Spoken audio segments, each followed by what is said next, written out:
If the victory of Ms. Ocasio-Cortez is in Bronx and Queens is taken as a direction in which the Democratic Party should go nationally, the Democratic Party is not going to elect a president in 2020. Is she the future, her views? She's got a lot of very zealous support on the left. Do you concur with that? We're a big party, a big tent. I think we have lots of different views in the Democratic caucus on a number of issues. What I think is really important is there's a lot of energy for our candidates. Both of the parties are in a bit of an identity crisis. Obviously, who has more of a crisis? Who has more of a crisis right now? Because I don't think that there's any point in saying one crisis. I don't think there's much point in comparing one crisis to another. I think they're both in free fall.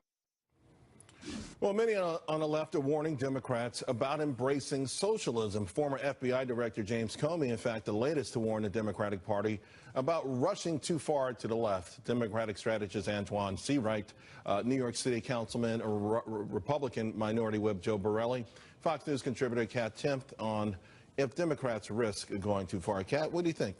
I think absolutely. If you remember not too long ago when Obama was running against Mitt Romney, a lot of the Republicans would call Obamacare socialized medicine as a way of sort of arguing against it, and as a way of kind of, you know, it sounded scary to a lot of Americans, socialized medicine, socialism. And I still think that socialism does sound scary to a lot of Americans. So the fact that this democratic socialist idea is becoming more and more popular, I think that a lot of the middle of ground Americans are going to be not wanting to vote for somebody like that. Yeah, Antjuan, I think the reason socialism sounds scary is because it can be. A lot of deaths have piled up over the years from countries that embrace socialism, and right down not far from us, Venezuela, where the average person's lost about 30 pounds in the last year, and you got to wait online for toilet paper. I mean, socialism hasn't worked anywhere, but a lot of young Democrats seem to think it's the ideal way to go. Charles, everyone should slow down, take a deep breath, relax. Look, the beauty about the Democratic Party is that we are a true reflection of what America looks like. We're a big tent party, so we're diverse under our big tent. And the truth of the matter is what we're going through right now is what I call growing pains. Look, we're growing at record numbers. We're registering more voters. There are a lot of people who are coming from Joe's side to our side because they are frustrated and just can't trust the President of the United States. So we're going through. It's a big tent, but at some point we have to have a unifying message, right? Right, but at this point, we're growing right now. But I think the unifying message is the fact that we are fighting for the battle of America's soul, and we cannot afford to lose. Therefore, I think that's going to be the unifying message. If you look at issues like health care, if you look at issues like education, if you look at issues like the environment, the fact that people in Flint, Michigan still don't have clean running water, I mean, those are going to be the things that unite us. And I think we'll be okay going into November and going into 2020. I think it was last week I saw a Gallup poll where climate was like, had 1%. You know, we'll see if that's going to be important. But I will say, some of these issues Antjuan is talking about, we already pour a lot of money in there. You know what the dirty little secret is? We've got the biggest socialized medical system in the world, right? We spend more money on education than any other country in the world. I'm not so sure more free stuff and more money is going to be I didn't say free stuff. No, I said okay, free stuff. You said free stuff, but, right. But I don't know what that's how it comes out, though. It sounds like that.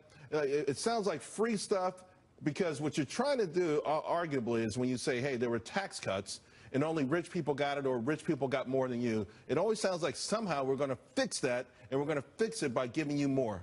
But Antjuan is actually right on a political perspective. He's talking about health care, he's talking about education, two things that sometimes voters actually care about.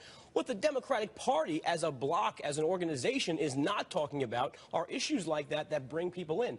They're talking about voter enthusiasm, right, which they have. But they're also making comparisons to the Tea Party of 2010. The Tea Party took issues, low taxes and Obamacare. The Tea Party took things that were popular to a broad scope of Americans, right, eliminating Obamacare and low taxes, and brought people in from the middle.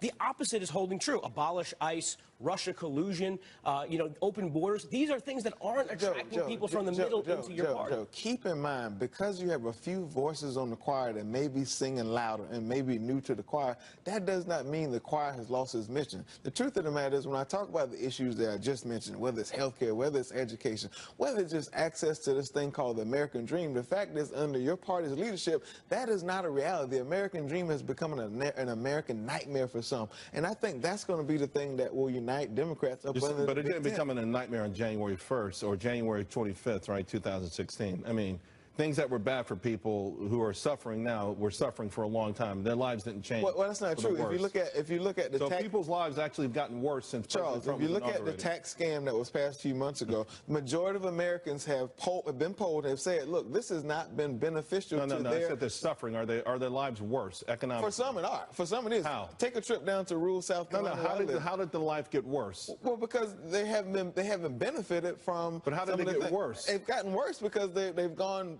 full steam backwards because some of the policies of Donald Trump. Yeah, let me bring you into this because I think the Democrats are making a mistake when they ignore Alexandria Ocasio-Cortez and they say, well, it's just a niche thing. It can only happen in the Bronx and Queens.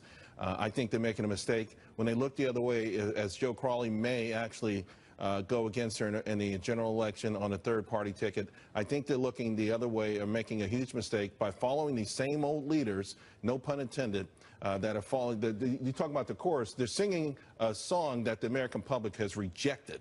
Right. And I think listen, I don't agree with her politics, but I think with her energy and and to Joe's point, I think she has identified a frustration that Americans all across the board felt, and one of the reasons why Bernie Sanders and President Trump came onto the scene so strongly. Right, and I think it would be a huge mistake to discount it and saying, you know, only can happen in the Bronx, or because it is that she's a fresh face and she has an inspirational story and all that, which she absolutely does. Because going back to the 2016 elections, like you just said, Bernie Sanders was incredibly popular. Bernie Sanders, Democratic Socialist, was incredibly popular. So this is something that represents a huge, it does represent a bit of a chasm in the Democratic Party. And the Democratic Party needs to figure out what its unified message is. I need to know from you because we got to get out of here. I never said we should not embrace her. What I said was that there are many facets of the Democratic Party under the ticket. But should the Democrats embrace socialism? I know we should embrace the idea of moving this country forward. Buyer's remorse in the Democratic Party, and we're seeing that with Alexandria Cortez. I fundamentally disagree with you. We have to leave it right there. Thank you all very much. The White House, meanwhile, pushing America first. Is it becoming a reality? We'll talk about it after this.